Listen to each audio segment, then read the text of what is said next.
Eh bien, bonjour à toutes et à tous et bienvenue sur ce webinaire pendant lequel nous aurons 45 minutes pour comprendre et adopter les enjeux de la transparence financière pour assurer une gestion conforme.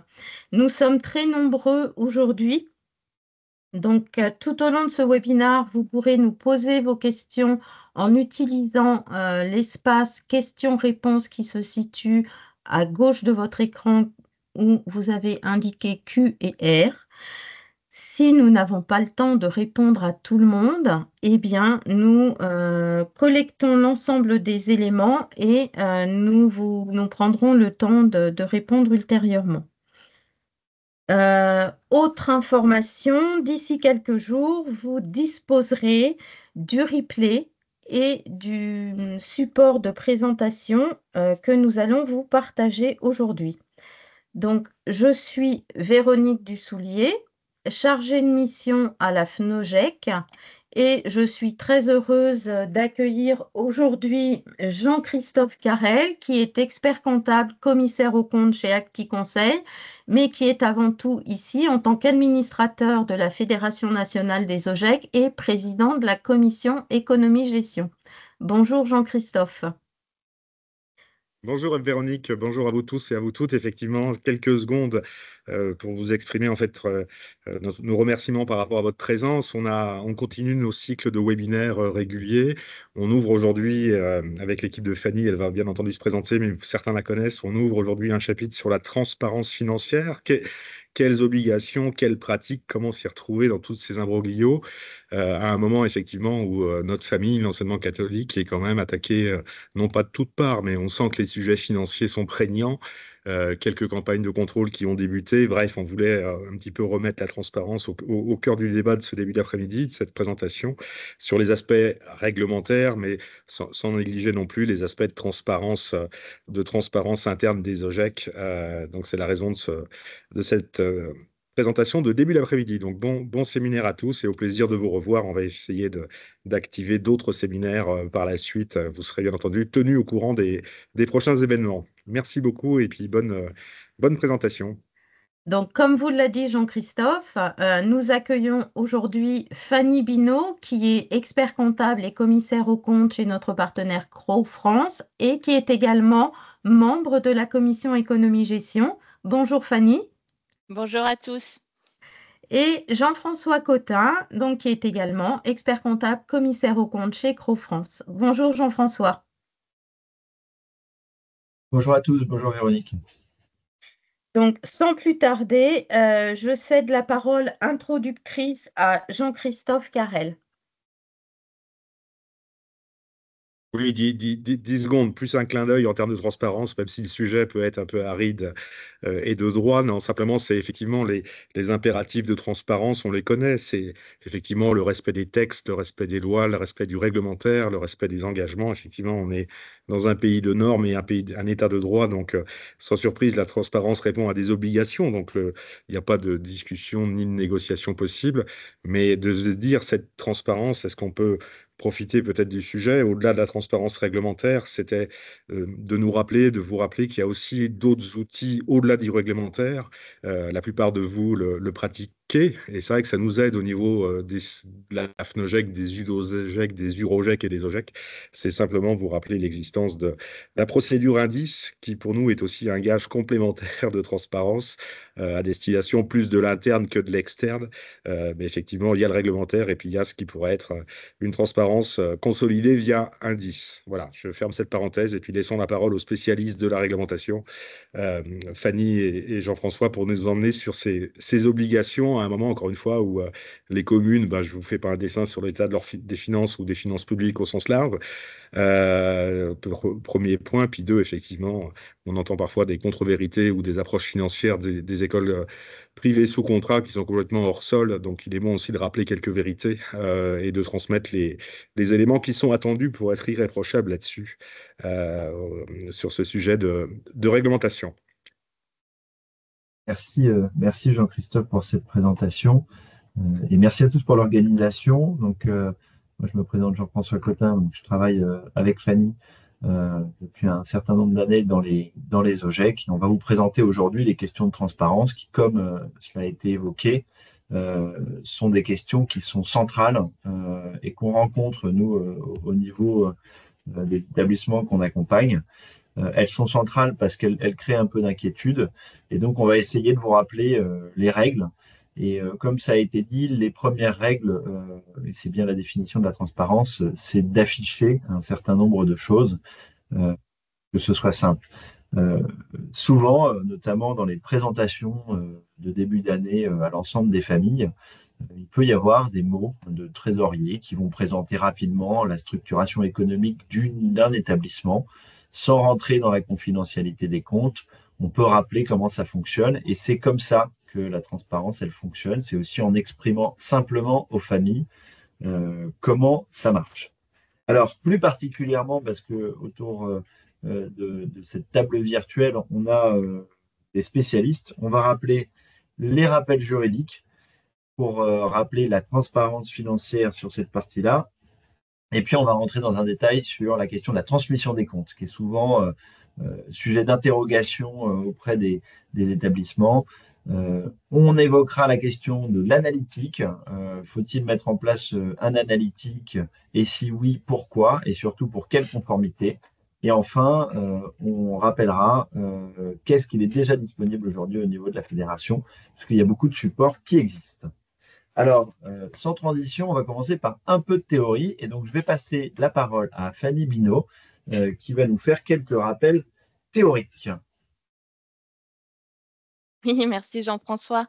Alors déjà en introduction, vous verrez tout au long des supports qu'il y a quelques cases qui sont indiquées comme étant des rapports d'audit, puisque effectivement avec la FNOGEC, on a eu accès en exclusivité à quelques rapports et à quelques conclusions de rapports qu'on trouvait intéressant de mettre en filigrane tout au long de cette présentation. Et donc des rapports de la DGFIP qui sont venus auditer nos OGEC et qui ont réalisé tout un tas de contrôles à la fois sur les obligations juridiques, sur les obligations comptables, sur les obligations de contrôle interne. Et vous verrez que les points de contrôle sont très, très étayés. C'est aussi pour ça que ça nous a animés de créer un webinaire sur le sujet pour rappeler vraiment quels peuvent être tous les points de contrôle de la DGFIP envers nos OGEC et tous les points réglementaires que l'OGEC doit respecter. Donc, sur le rappel des obligations juridiques, il y aura trois grandes thématiques, puisqu'il ne faut pas oublier que les OGEC, dans la plupart des cas, sont des associations et qu'il y a donc des obligations réglementaires qui incombent aux associations dans leur vie exceptionnelle ou dans leur vie courante, avant de se pencher un peu plus sur les obligations spécifiques OGEC qui sont régies, elles, par le Code de l'éducation.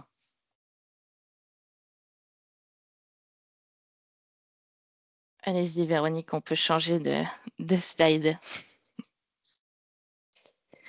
Donc, le premier sujet, c'est plutôt lié à la vie exceptionnelle d'une association, puisqu'il ne faut pas oublier que quand on change d'administrateur, il faut le notifier à la préfecture dans les 3 mois qui suivent l'élection de ce nouvel administrateur. Là-dessus, il y a eu une nouveauté réglementaire puisqu'il y a eu un décret qui est paru du coup le 5 juillet 2024 sur le sujet qui a notamment élargi la notion de fonction d'administration, puisqu'avant c'était ça le terme, c'était personne chargée de l'administration et maintenant c'est personne exerçant des fonctions d'administrateur, de surveillance ou de direction. Donc, le champ est beaucoup plus large que ce qui était prévu initialement. Pour l'instant, il n'y a pas eu vraiment d'explication de quelle était cette notion de direction, mais en tout cas, c'est quelque chose à garder en tête, sachant que la déclaration à faire en préfecture, elle reprend toutes les informations de l'administrateur, donc date de naissance, nationalité, profession, domicile, pays de résidence, titre, nature de l'exercice de la fonction. Donc, c'est quand même quelque chose à anticiper, notamment lors de vos CA où vous renouvelez le conseil d'administration, de récupérer toutes ces informations pour pouvoir les déclarer sur le CERFA qui vous est indiqué. Et puis, donc, on attend d'en savoir plus sur quelle est la notion de direction. Le deuxième point, c'est les modifications statutaires. Alors, on est bien lotis au niveau de notre réseau puisqu'on a des statuts types d'OGEC qui nous sont proposés et qui permettent de couvrir la plupart des problématiques abordées statutairement au sein d'une association. Mais il ne faut pas oublier que si vous faites des modifications statutaires en cours de vie de l'association, alors ça peut être pour l'ajout d'une activité dans votre objet social, par exemple, si vous faites des locations de salles, notamment. Pour rappel, l'objet social doit recouvrir toutes les activités de l'association. Donc, nous, en l'espèce, c'est l'article 20 des statuts qui détermine les modalités de modification. Et donc, pareil, on a un délai de 3 mois pour apporter et notifier ces modifications statutaires au greffe des associations de son département, donc à la préfecture. Et il y a donc une sanction si on ne le fait pas, de 1 500 € d'amende. Donc, si on revient dans la vie un peu plus courante d'une association, on a des obligations qui incombent aussi aux associations dans le cadre de l'approbation des comptes par l'organe compétent. Donc, c'est ce qu'on appelle l'AG en théorie, avec 2 notions de seuil qui rendent obligatoire de tenir son assemblée générale dans les 6 mois qui suivent la clôture de l'exercice. Donc, le premier seuil, c'est celui des fameuses associations d'une certaine taille ayant une activité économique. Donc, vous avez le rappel des seuils, c'est 50 salariés, 3 100 000 de chiffre d'affaires ou 1 55 000 de total bilan. Donc, ces associations-là, elles doivent impérativement tenir leur assemblée générale dans les 6 mois de la clôture, donc avant fin février, avec des prolongations possibles au tribunal judiciaire par le président. Et la deuxième association, c'est l'association qui bénéficie de financement public. Donc, si vous dépassez les 153 000 € de subvention annuelle, alors hors forfait, puisque les forfaits ne rentrent pas dans la définition de subvention, là, pareil, vous avez une obligation de 6 mois pour tenir l'assemblée générale de votre association. Et donc ça, je vous ai mis l'extrait d'un rapport d'audit qui s'est bien assuré que cette assemblée générale s'était tenue conformément au délai des 6 mois.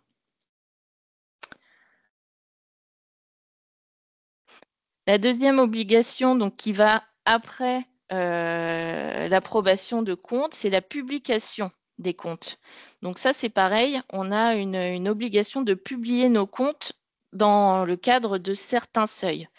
Et nous, pour nos OGEC, le seuil qui nous intéresse, c'est toujours ce fameux seuil des 153 000 € de subvention en numéraire, puisque ça nous oblige du coup à publier les comptes dans les 3 mois qui suivent l'approbation de compte. Donc, dans les faits, ça fait 6 plus 3, donc 9 mois. Au bout de 9 mois, vous êtes obligé de faire cette publication au journal officiel. Donc ça, c'est une amende pénale si on ne le fait pas, puisque c'est 9 000 € envers les dirigeants. Et sachant que le commissaire aux comptes derrière, puisque 153 000 € de subvention, ça oblige aussi d'avoir un commissaire aux comptes, le commissaire aux comptes devra s'assurer lui-même, dans le cadre de ses vérifications spécifiques, que cette publication a bien été réalisée. Une autre obligation concerne les budgets. Donc, sans dire que faire un budget, c'est essentiel pour voir où on va.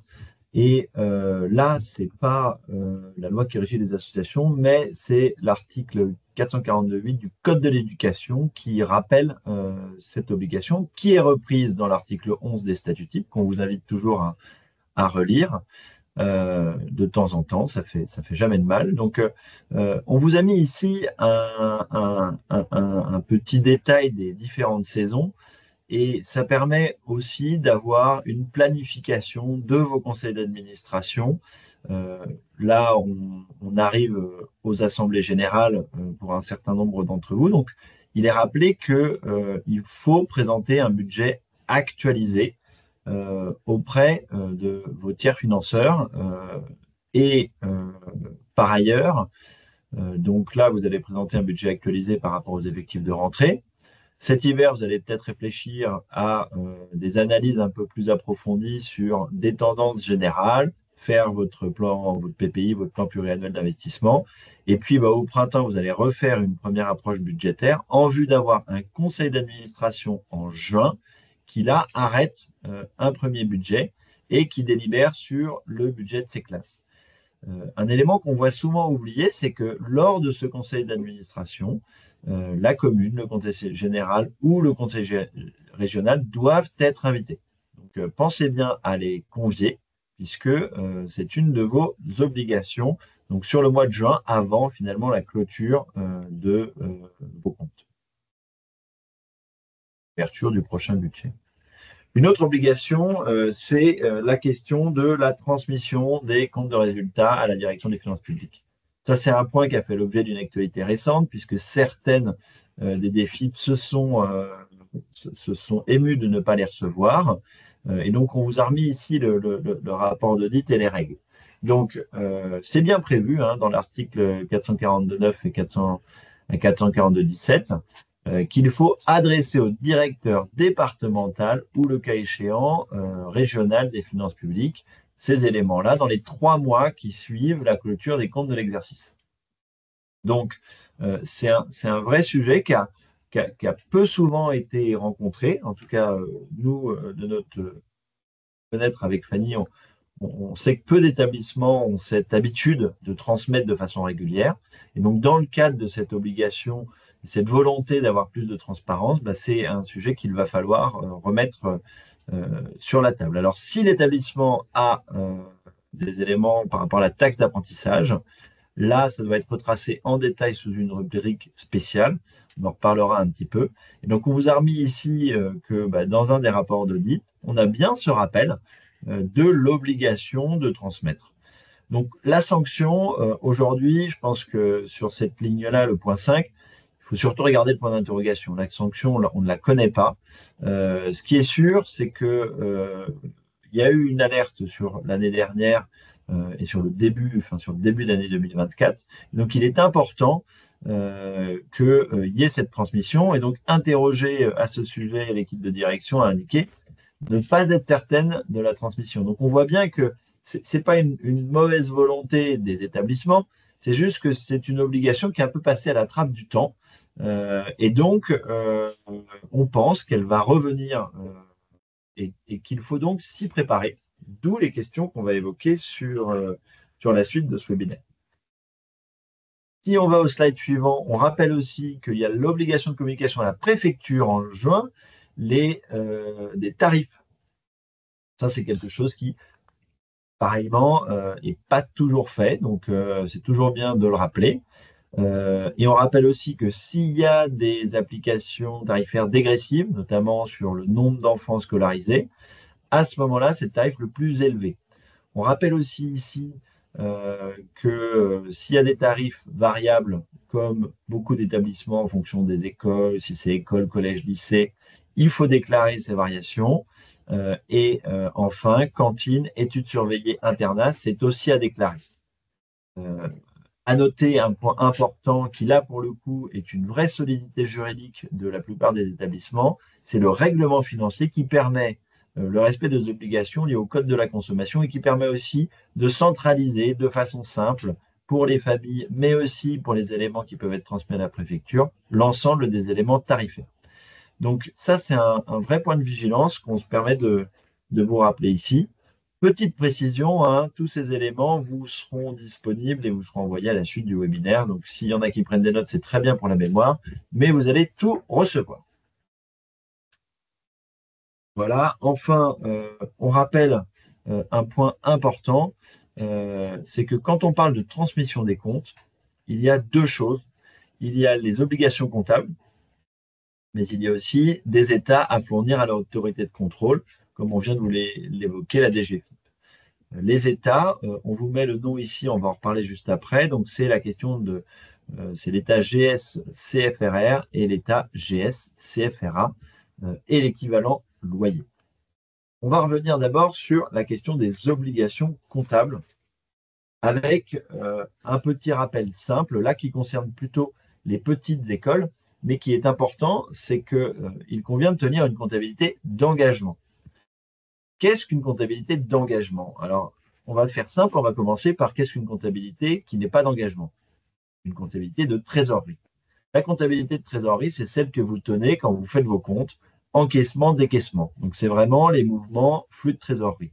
La comptabilité d'engagement, par contre, elle enregistre l'ensemble des mouvements affectant le patrimoine. Donc, dès lors que vous engagez une dépense, vous engagez une créance, une dette, pardon.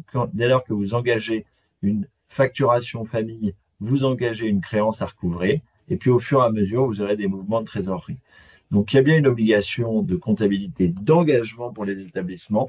Donc, si jamais votre établissement est en comptabilité de trésorerie, ce qui peut arriver pour des mesures de simplicité, il conviendra de passer en comptabilité d'engagement, à la fois pour une obligation réglementaire, mais aussi pour une question de gestion de risque de fraude, puisqu'une comptabilité d'engagement permet d'avoir une mesure des encaissements à recevoir et des décaissements à sortir et facilite grandement le contrôle interne de votre structure.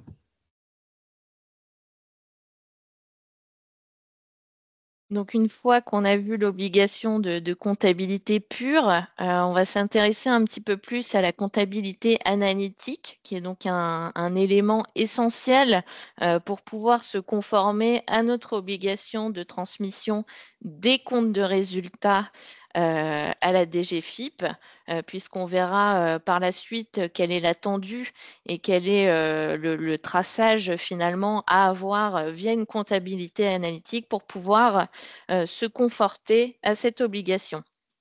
Donc, la comptabilité analytique, ça répond effectivement à notre objectif de publication des comptes à la DGFiP, mais ça peut répondre aussi à des obligations d'analyse de nos secteurs financiers, d'analyse de nos coûts de revient, d'analyse, par exemple, si vous avez l'apprentissage de coûts par diplôme en fonction du coût contrat. Donc, ça permet d'analyser finalement tout un tas d'indicateurs de pilotage utiles pour garantir finalement la bonne gestion de votre établissement. Et c'est donc, il ne faut pas uniquement penser aux obligations réglementaires, il faut aussi penser aux indicateurs qui vont vous permettre de tirer une information financière pertinente pour piloter votre établissement.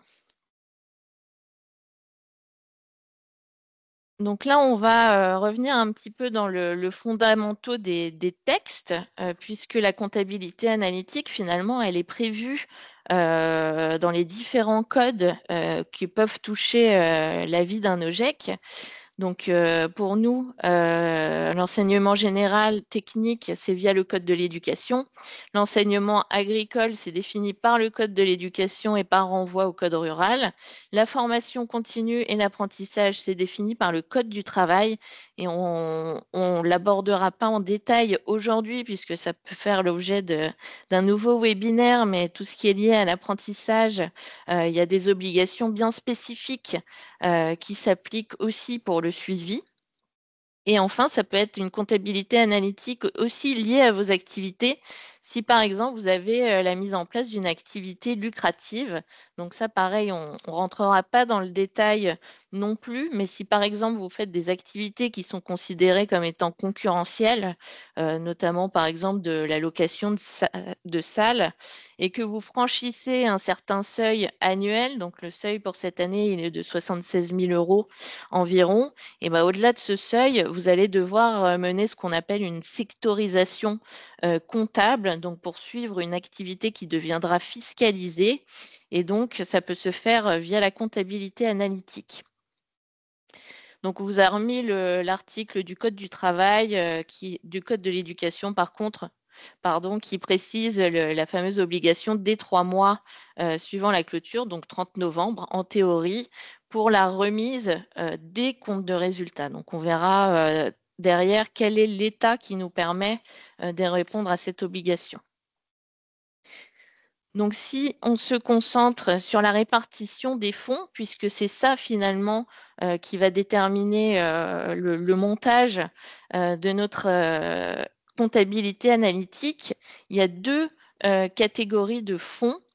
Il y a les fonds privés via les contributions des familles qui permettent de financer, et ça c'est les textes qui le précisent, la pastorale, l'effort au patrimoine. Donc l'effort au patrimoine, c'est à la fois les amortissements, les intérêts d'emprunt, les charges liées à l'entretien du patrimoine. Ça peut être les provisions gros entretien si vous en avez dans vos établissements. Ça permet de financer aussi les cotisations et services de tutelle, le mobilier, le matériel. Alors ça, on en parlera un petit peu plus en avant, mais il y a une notion de première acquisition, puis renouvellement, sachant que la première acquisition est en théorie financée par la gestion propre et que le renouvellement, après, peut se financer par la gestion scolaire. Et le dernier financement possible, c'est les nouveaux postes émergents, notamment puisque les textes de loi sont très anciens finalement et qu'il y avait tout un tas de postes de dépenses qui n'ont pas été prévus dans la loi initiale finalement. Et donc les fonds publics, en face, c'est nos forfaits d'externat. Et ces forfaits d'externat, eux, financent tout ce qui est lié à la pédagogie, finalement, les fournitures, les sorties, les intervenants extérieurs, les frais de fonctionnement, la surveillance de l'externat et les frais administratifs. Mais là, on verra, il y a des codes-parts possibles sur la partie frais administratifs. Donc, ce fléchage des fonds, ça va donner lieu à 2 sections analytiques principales. Donc là, vous avez l'article R442-48 du Code de l'éducation qui prévoit tout ce qu'on vient de se dire, que le régime de l'externat simple pour les classes placées sous le régime de l'association et la gratuité. Toutefois, une contribution peut être demandée aux familles pour couvrir les frais afférents à l'enseignement religieux, à l'exercice du culte, à la gestion des bâtiments. Et que, on en a parlé avant, ce contrat précise les montants des redevances correspondantes ainsi que celles demandées aux familles. Et donc ça, c'est le lien avec l'obligation de déclaration en préfecture du montant des contributions familles. On appelle la gestion patrimoniale avec l'imputation du coût des charges et des produits dans cette section analytique gestion propre. La gestion propre, elle peut être présentée dans un GEC qui s'appelle la GP CFRD et qui donc permet de suivre notamment cette notion d'effort à l'investissement et sur lequel on peut générer des excédents qui vont finalement servir à réinvestir via le PPI. Et donc, c'est là que le plan pluriannuel d'investissement prend aussi toute son importance puisqu'il permet finalement de dire ce qu'on va faire des excédents qu'on a pu générer sur cette gestion propre et comment je vais la dépenser dans le temps pour garantir le maintien de mon patrimoine immobilier.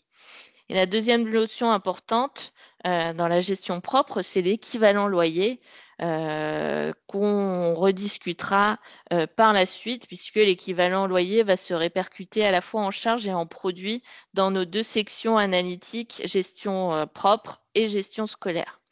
Donc, pour la gestion scolaire, je passe la parole à Jean-François. Effectivement, sur la partie gestion scolaire, on a parlé des fonds publics. Donc, on vous remet ici le détail du Code de l'éducation. Donc, les dépenses de fonctionnement des classes sous contrat d'association d'enseignement privé sont prises en charge sous la forme de contributions forfaitaires versées par élève et par an, calculées selon les mêmes critères que les classes correspondant à l'enseignement public. Toujours important de revenir à la règle, ce qui permet de bien comprendre l'organisation de l'analytique qu'on fait derrière. Et donc, le montant, donc là, on est sur la contribution communale, donc plutôt pour les écoles, s'évalue à partir des dépenses de fonctionnement relatives à l'externat des écoles publiques. Donc, on rappelle que c'est bien la charge de dépenses publiques qui permet de déterminer le montant et ce n'est pas une décision du maire qu'il faut négocier. C'est un calcul qui doit se faire à partir des comptes de la mairie. Donc, sur les fonds publics, qu'est-ce que ça porte? Ça porte la pédagogie, les frais de fonctionnement, la surveillance de l'externat et les frais administratifs. Donc, c'est là qu'on voit qu'en fait, l'analytique qu'on va faire, Là, il est lié, non pas, comme ça a été évoqué tout à l'heure par Fanny, à une obligation, un besoin de contrôle de gestion, il est vraiment lié à une obligation réglementaire de montrer que les fonds publics sont bien utilisés pour les bonnes choses et que les fonds privés sont bien utilisés pour les bonnes choses. On vous a remis ensuite la répartition des forfaits pour faire un rappel de ce qu'il y avait dedans. Donc, vous voyez le millefeuille État, région, département, commune. Et on vous a remis à côté qu'est-ce que ça finançait. Donc, le personnel non enseignant, le fonctionnement, les actions culturelles. Sur la partie investissement, on se permet de rappeler qu'il peut y avoir des aides de la part des collectivités. Aujourd'hui, c'est principalement la région qui continue à faire un peu d'aide à l'investissement, mais il n'y a pas énormément. Par contre, sur la partie commune, on rappelle aussi que le calcul, comme je l'ai lu dans le slide d'avant, est basé sur un coût élève en public. Donc, une fois qu'on a dit tout ça, on commence à voir notre gestion analytique se former. Donc, la gestion analytique qu'on va former, c'est GP d'un côté, GS de l'autre. Ce qu'il faut pour pouvoir la former, c'est d'abord déterminer les secteurs d'activité, c'est-à-dire où est-ce qu'on génère des produits. Et ensuite, on va retracer le financement par les forfaits, on va isoler les activités accessoires de financement par les familles, et enfin, donc activités accessoires, on reviendra dessus, et enfin l'apprentissage qui doit faire l'objet d'une section distincte puisqu'il y a un reporting spécifique à faire sur l'apprentissage. Voilà sur la partie générale. Maintenant, on va rentrer un petit peu plus dans les états. GSCFRR, GSCFRA, et je laisse donc la parole à Fanny. Voilà, donc les deux états qu'on va vous présenter sont des états qui ont été imaginés et construits par la FNOGEC pour répondre à notre obligation réglementaire de communiquer les comptes de résultats à la DGFiP. Ça reste des états préconisés, mais pas des états obligatoires. Mais on le verra dans les différents rapports d'audit, ils sont vraiment cités comme étant les états de référence à transmettre par la DGFiP, sachant que ça reste vraiment des états à titre indicatif et non obligatoire, mais dans la façon dont ils ont été montés, qui nous permettent de respecter notre obligation. Donc le premier état que vous avez sous les yeux, c'est le GS-CFRR. Donc c'est donc l'état récapitulatif en fait et résumé de la gestion scolaire. Donc là, on parlait avant de gestion propre, gestion scolaire. Donc là, c'est tout ce qui va nous permettre de retracer les fonds publics et l'utilisation des fonds publics à la scolarité et à la pédagogie de l'établissement. Donc, si on va un peu plus loin dans le raisonnement, finalement, par différence, si on retraite la gestion propre, donc l'immobilier, la contribution famille, par différence, on obtient notre gestion scolaire. Donc, si on regarde un petit peu plus cet état, on voit qu'il y a effectivement la ligne équivalent loyer qui, en gestion scolaire, est une charge puisqu'on doit pouvoir matérialiser dans la gestion scolaire finalement l'effort au patrimoine qui est porté par la gestion propre. Et on a les différents coûts qui sont directement liés aux listes de charges qu'on a pu voir précédemment. Et en face, on a des participations. C'est-à-dire que si la famille participe pour la restauration, le prix de la restauration sera en gestion scolaire puisque c'est lié à la scolarité. S'il y a des voyages, s'il y a des activités pédagogiques qui sont financées par les familles, ces produits-là, vous les mettrez dans la gestion scolaire.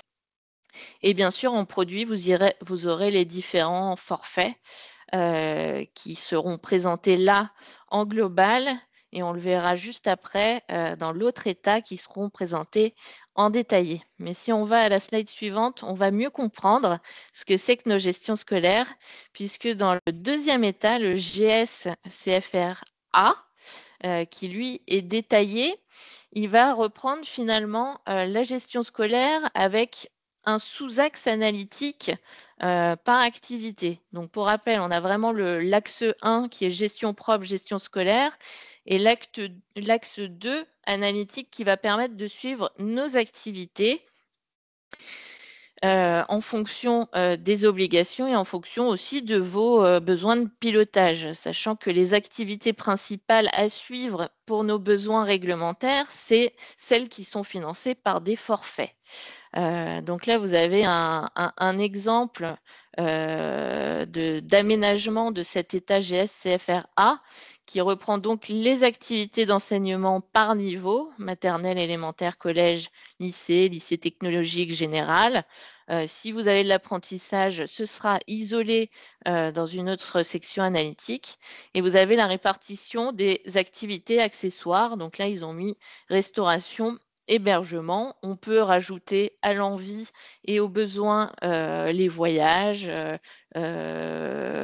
l'étude, voilà. Donc ça, c'est vraiment libre pour les activités accessoires et surtout en fonction de vos besoins de pilotage.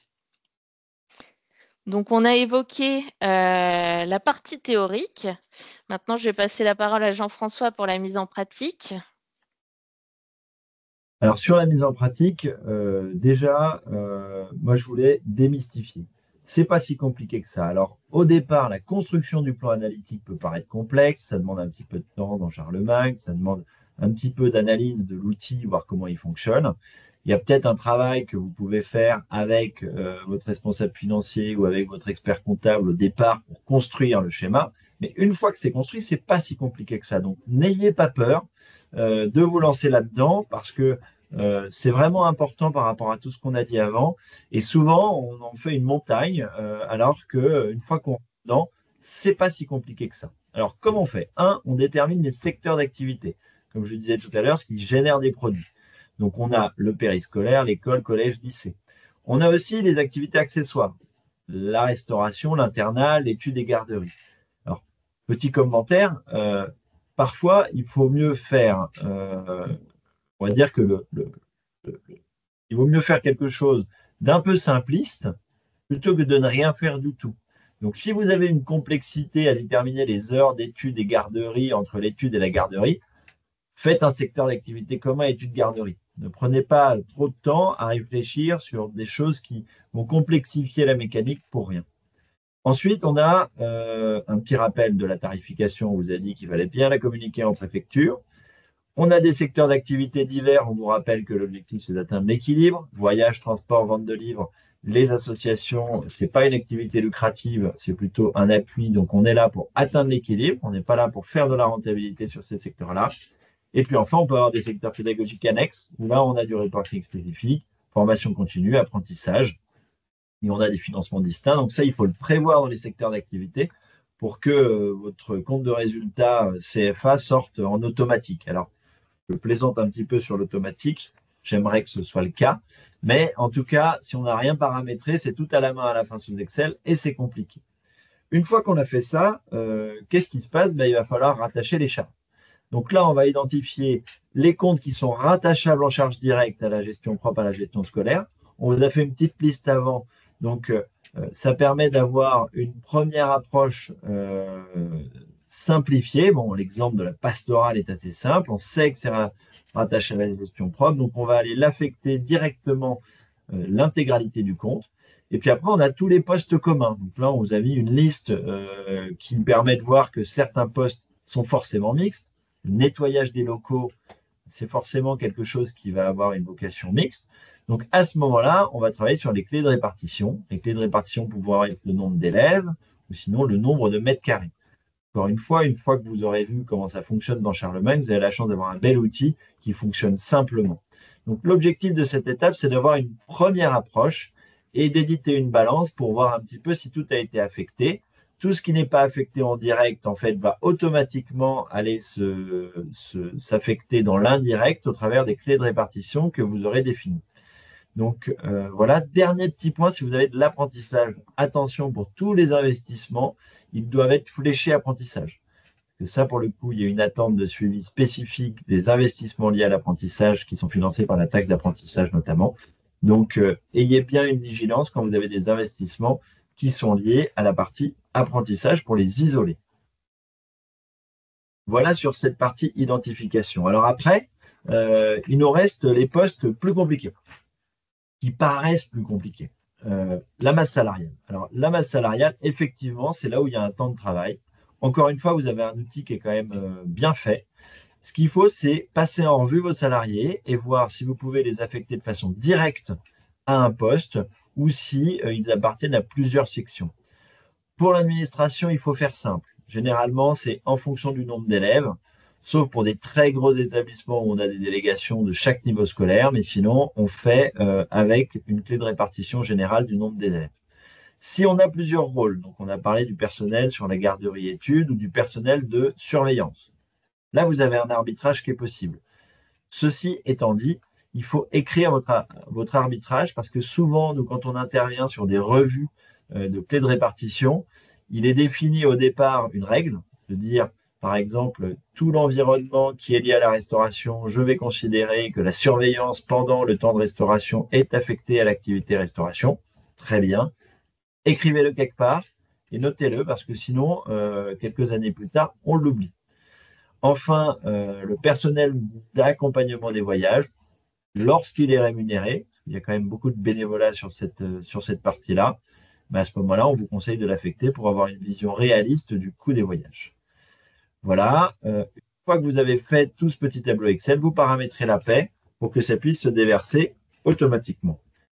Ensuite, on va décider de la clé de répartition pour l'affectation de la masse salariale. Alors, soit on a le choix, soit salarié par salarié, ce qui est assez complexe, soit pour une même année, on fait une clé globale en fonction des effectifs. Donc là, pareil, c'est des arbitrages à faire. Alors, ce n'est pas toujours facile de faire ces arbitrages parce qu'on aimerait bien avoir le résultat avant de définir la clé de répartition. Vous êtes obligé de le faire en deux temps. D'abord, vous faites une première clé de répartition, vous voyez le résultat que ça donne et peut-être que ça peut vous emmener des réflexions sur est-ce que c'est la bonne répartition qui a été retenue. Et enfin, la répartition du salaire du chef d'établissement, lui, il est forcément un peu de GS et un peu de GP. Voilà sur la partie répartition de masse salariale. Passons aux IMO. Alors, sur la partie immobilisation, la problématique est la même. Par définition, donc ça va en gestion propre, sauf à ce qu'on puisse mesurer des clés de répartition qui permettraient de basculer aussi une partie qui serait complètement dédiée à une activité type, par exemple, la cantine aux frais de restauration, de pouvoir l'affecter en gestion scolaire. Donc pour ça, soit une affectation directe est possible, auquel cas il faut recenser ces immobilisations et les répartir entre gestion propre et gestion scolaire pour pouvoir derrière ventiler les dotations aux amortissements. Soit vous mettez en place une clé de répartition, mais là c'est pareil, il n'y a pas de bonne méthode. L'essentiel, c'est que votre méthode, elle corresponde à la réalité économique de votre établissement et qu'elle soit documentée. Donc derrière, il faut que vous ayez vraiment une méthodologie qui décrit quelle clé de répartition vous avez mis en place, pourquoi vous êtes basé sur cette clé de répartition, et puis surtout qu'elle reste viable dans le temps, c'est-à-dire qu'il ne faut pas changer de clé de répartition tous les ans en fonction du résultat qu'on a envie de faire ressortir. Voilà, donc il faut la maintenir dans le temps. Et donc, ces clés de répartition, ça peut être en fonction du nombre d'élèves ou en fonction des mètres carrés. Si vous avez des biens séparés, vous pouvez privilégier les mètres carrés. Si vous avez des bâtiments mixtes, ça peut être en fonction de temps d'occupation. Si vous avez des bâtiments vraiment communs, ça peut être à faire en fonction du nombre d'élèves. Donc ensuite, il faut analyser les éléments directement rattachables. Et puis là, on vous a mis un exemple où comptablement, les immobilisations étaient déjà réparties avec la notion de gestion propre pour la quasi-totalité des investissements, mais on avait bien isolé sur une ligne, du coup, les agencements et les aménagements liés à la cantine qui, eux, du coup, ont pu être reportés pour les dotations aux amortissements sur la gestion scolaire. Donc l'immobilier, c'est une problématique assez importante et avec cette problématique d'immobilier, vous avez aussi la problématique d'équivalent loyer. Donc comptablement, c'est une contribution volontaire en nature. Donc c'est ce que vous allez comptabiliser au débit et au crédit de la classe 8, qui donc apparaît en pied de compte de résultat.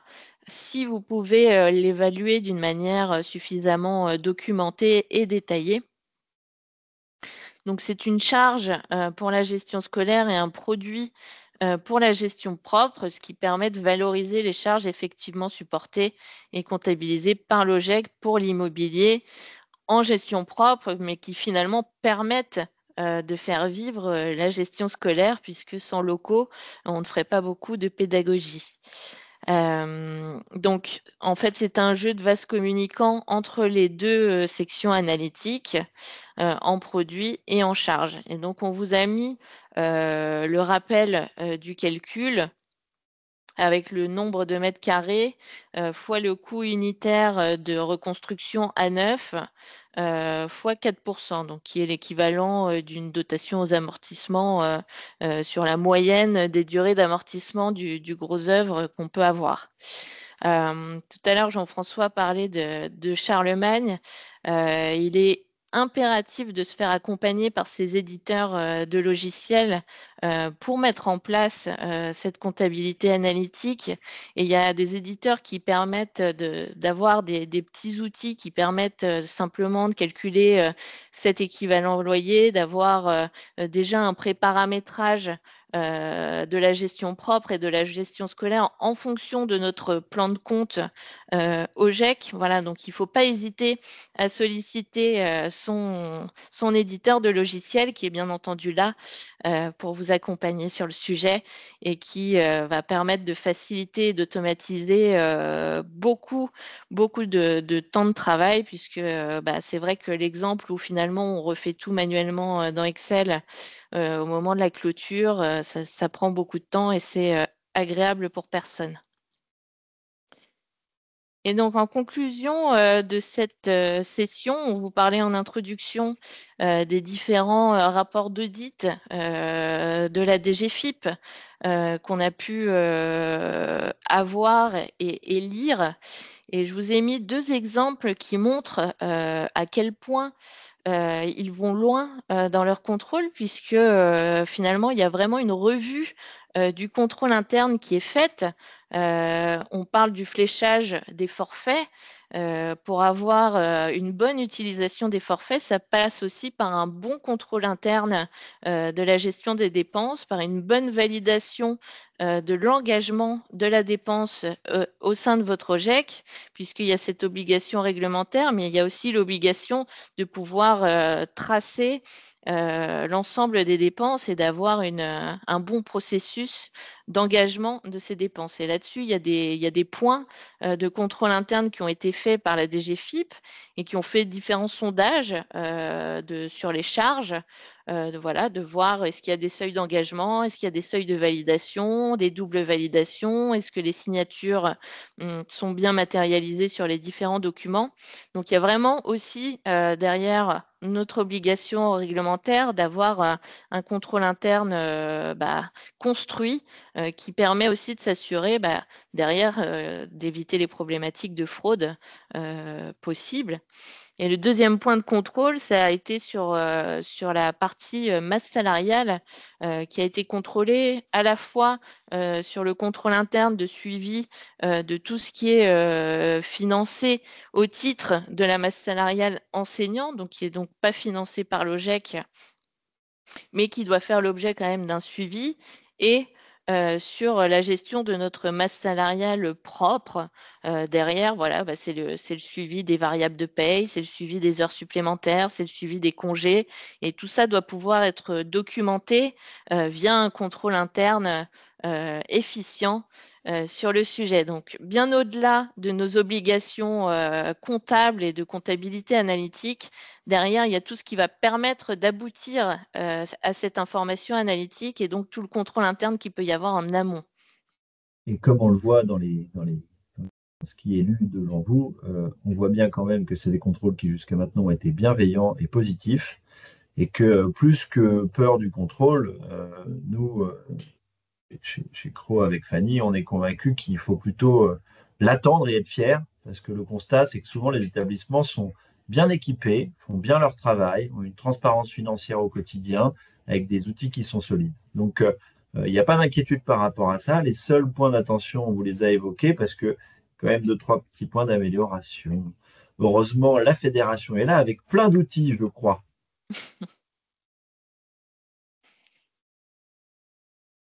Ah, micro coupé, Véronique. Merci Fanny. Donc je disais merci Jean-François, merci Fanny pour le rappel de ces fondamentaux. Effectivement, dans notre base documentaire Isidore, vous retrouverez des documents essentiels pour vous aider à la réflexion et à la construction de votre comptabilité analytique, une fiche pratique sur l'équivalent loyer, mais aussi dans EasyGestion, les tableaux GS-CFRR et CFRA qui viennent de vous être présentés, que vous pouvez construire à l'image de votre établissement. Et avant de conclure sur ce webinaire, eh bien, nous tenons à souhaiter la bienvenue à Fanny Amchin-Lebaïf, donc qui est notre nouvelle directrice de mission gestion au sein de la FNOGEC. Donc, Fanny, bienvenue. Il faut savoir que Fanny a aussi contribué à l'élaboration de ce webinaire. Et donc, enfin, pour conclure sur ce premier webinaire, comme vous l'ont expliqué Fanny et Jean-François, nous avons eu la primeur de certains rapports qui nous ont été remis par des établissements qui ont déjà été audités et qui montrent une approche bienveillante de l'administration ainsi qu'un libre-échange entre l'auditeur qu'est la DDFiP et l'audité qui est le chef d'établissement. Ce libre-échange, c'est pour laisser à l'établissement la possibilité de s'améliorer en apportant des corrections nécessaires et se mettre en conformité. Généralement, c'est le chef d'établissement avec son équipe qui est force de proposition. Il y a des dates d'engagement à respecter. Maintenant, si la DDFiP revient et s'aperçoit que les engagements qui ont été pris n'ont pas été respectés, elle pourrait être un petit peu moins clémente. Et enfin, le message que l'on tient à vous faire passer à travers ces audits, c'est que vous, OGEC, gestionnaire d'OGEC, vous devez vous appuyer sur ces retours d'audit pour grandir et rentrer en maturité dans vos comptes. C'est-à-dire, comme ça vous l'a été présenté, on répond à des obligations réglementaires, mais pas seulement.